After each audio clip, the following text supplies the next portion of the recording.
Hello nerds, welcome back to another video. Gabriella here. Today is a good day and it's going to get even better because today I've got a special type of TBR basically. I've been really struggling with finding what works best for me when it comes to reading planning and TBRs, and I still love making TBR videos, but I feel like they haven't been working for me at all.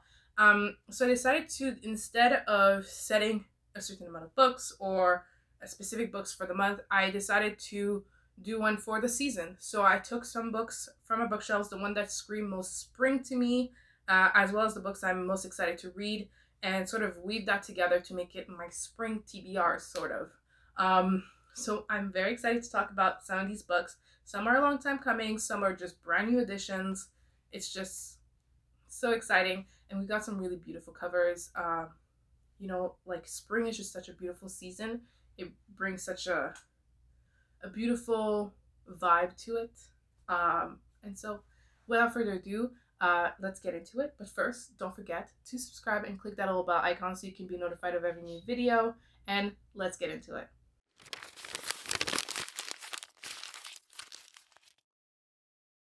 So the first book I'm going to be talking about is a book that I feel like everybody has read except for me, and it is A Court of Thorns and Roses by Sarah J. Maas.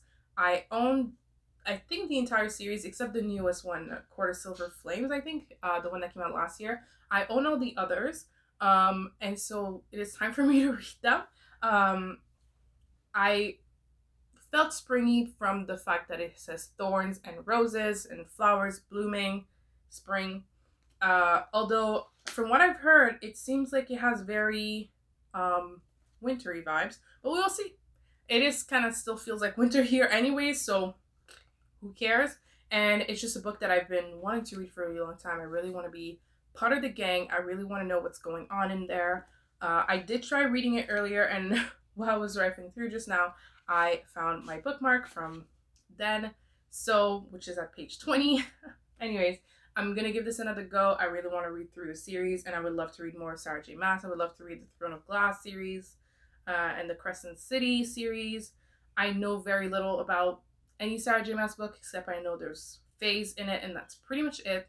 And yeah, I just want to be part of the gang. I want to read it, but I feel like this is the kind of book I would enjoy very much, so I feel inclined to read it. Next, a book that is like not the greatest spring vibes, but it gives me more spring vibes than any other season, and it is The Poet X by Elizabeth Acevedo. It is the story of this Afro-Latina teen who writes poetry to express her emotions. She gets invited into the slam poetry group at her school, and it's sort of, you know, coming of age, battling, you know, racism and all those fun things. But I think this is going to be very good. I've only heard incredible things about Elizabeth Acevedo, especially The Poet X. I mean, look at these awards.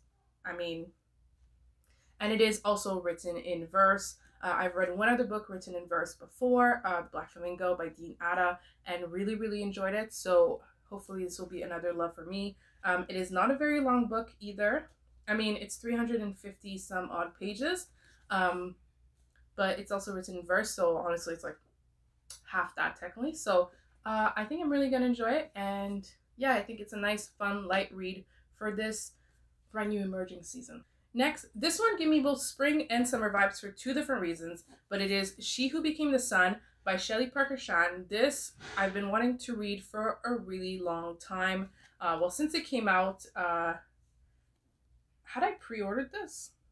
No, I don't think so, but I think I bought it like right as it came out. I've only heard amazing thing. It is a sapphic story, but it is fantasy. Is it fantasy actually fully? I'm not sure. But basically this takes place in wartime during, I believe, the Qing dynasty over in China. So it's a historical fiction for sure. I don't know how much fantasy elements are in there, but I know there's a sapphic story. You know, that's all you need to get me hooked.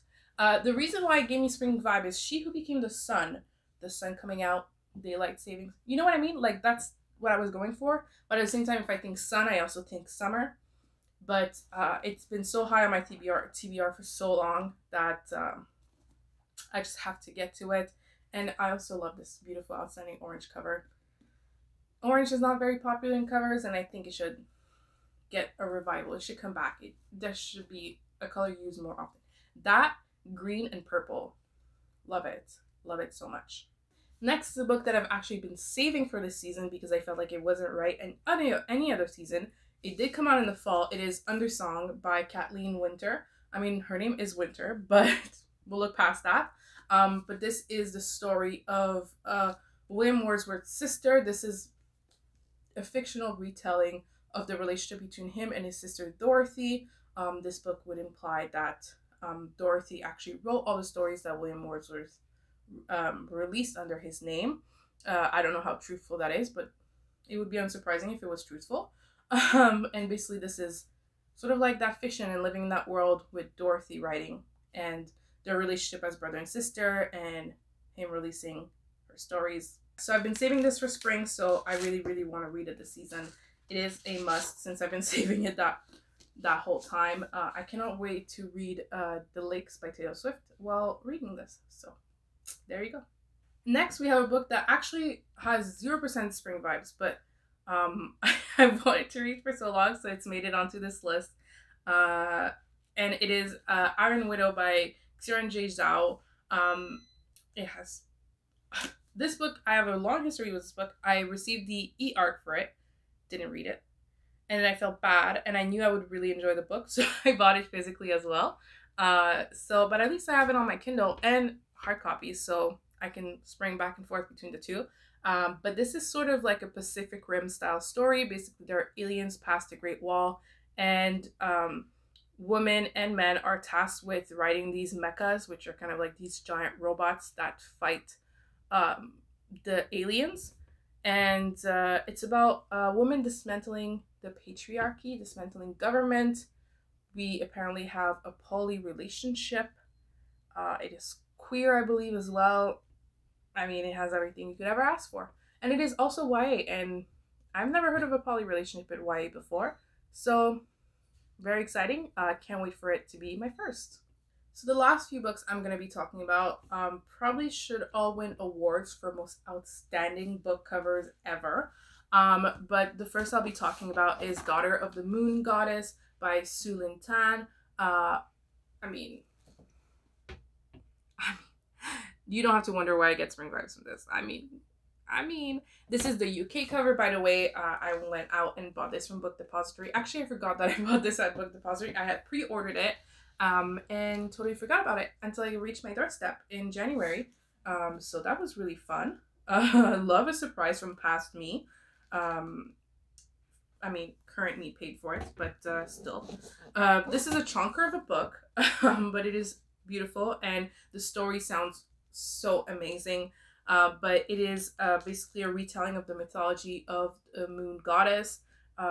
Basically, this woman has a child and raises her on the moon.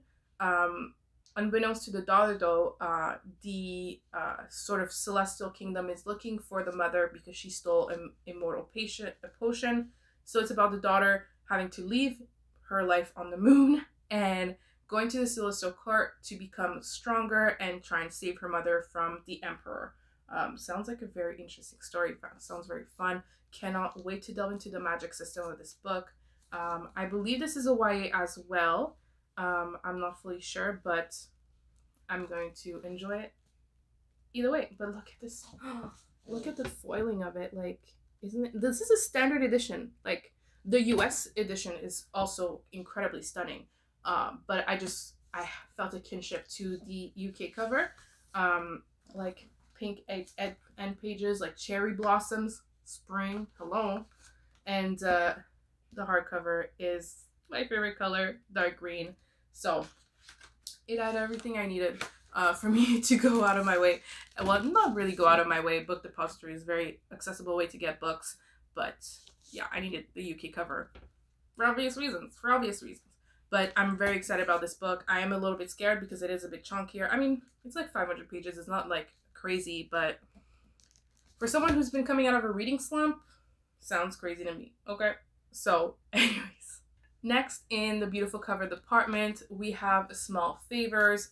Another obvious choice for a spring vibe. I mean, look at the flowers, look at the honey, literally spilling over the words, and this sort of, what would you call, I don't know, like the honey like actually looks like honey on the page. Just that, I mean, even the back is beautiful as well. The end pages are bees and honey. I mean, if that doesn't say, and look at the spine, I mean, bees everywhere. If that doesn't say spring to you, I don't know what does. I bought this book last fall as well. Most of these, oh boy, a lot of these are from last fall. But anyways, I bought this last fall and really wanted to read it. I bought it without really knowing much of what it was about. I just had heard that it was amazing, and I saw that the cover was amazing, and that's all really needed to hear. There's certain people on the internet that I really trust their choice in books. We have very similar tastes, so if they say they like something, I can actually simply buy it and just enjoy it. And I'm glad I found these people for me on the internet. I'm really thankful for that. There's a few TikTokers and booktubers that just, you liked it, I'm gonna read it. And I've made some friends also that we kind of have that same vibe. But Small Favors, it actually also really, side note, bothers me that Favors is written with an O and not a U. Are you? The Canadian in me popped out. But Small Favors is the story of this girl in this small town who basically there used to be monsters, and they seem to have sort of resurfaced, and people around town have been disappearing, and it's her having to hold her family together while falling in love and while trying to keep her town safe and keeping everybody in there alive. Sounds stressful. Sounds fun. I cannot wait to delve into that. It's gonna be really fun. It sounds like a very the way the synopsis is, it makes it sound very like an old-timey, like an old wives' tale kind of, what it's called, like an old fairy tale or an old story, bedtime scary story with like monsters lurking on the edge of town and those kinds of vibes. So I think that's going to be really fun, and really excited about that one. And the last book I'll be talking about is a book I've actually already started because we are in spring, so I am going ahead and reading spring vibe books. And it is probably my favorite book ever of life, and it is A Magic Steeped in Poison. This is a brand new release, released March 29th, and wow, I had pre-ordered this book. I mean, primarily because of the cover. Like, I saw the cover and I was like, this is going to be on my want to read list. I do judge books by their covers. This is not a secret. And then I read the synopsis, and then I was like, okay, so I need to pre-order this. And I did. And so I started this book as I'm filming this last night. Hopefully by the time this video is up, actually, I'll have finished the book. But it is a fantasy story, and the magic system is based around tea. So smart. But this is the main character basically accidentally kills their mother with a poison tea. She basically is a practitioner of magical tea. That's not something everybody has in this world, and she is learning from her mother, who also has the magic. She accidentally kills her mother and makes her sister sick with the same tea. Her sister is dying and going to die just like her mother did. And so she finds out about this competition going on with the Empress, and she's planning this whole competition to find the next tea master of the entire country, basically. So all the tea apprentices are coming to the imperial village, I guess, to compete, and the winner gets, the empress will give them a gift. And so the main character plans to use this gift to have the best physicians and magical practitioners go and save her sister, and at the same time she would end up being, you know, the tea master of all of her country, which would be kind of a pretty cool title. So that is her plan. That is what she's going to do. This is going to be a duology, and this is the first time I've ever heard about it, about that. But the second book is coming out in August, which is crazy. Like a 5-month difference between two books, 5 to 6 months. I've never heard that before, and I'm so excited. And I hope that becomes kind of an average, because waiting a year or two for a sequel is long. Like, we should normalize authors writing the whole series before publishing. You know what I mean? You know what I mean? So guys, that is all I have for you guys today. Thank you so much for watching. As always, all my social medias are linked down below. Don't forget to like, comment, and subscribe. Let me know what books give you spring vibes? What books have you bought recently? And let me know what you're going to be reading this season. I really, really want to know, and add more books to my everlasting TBR.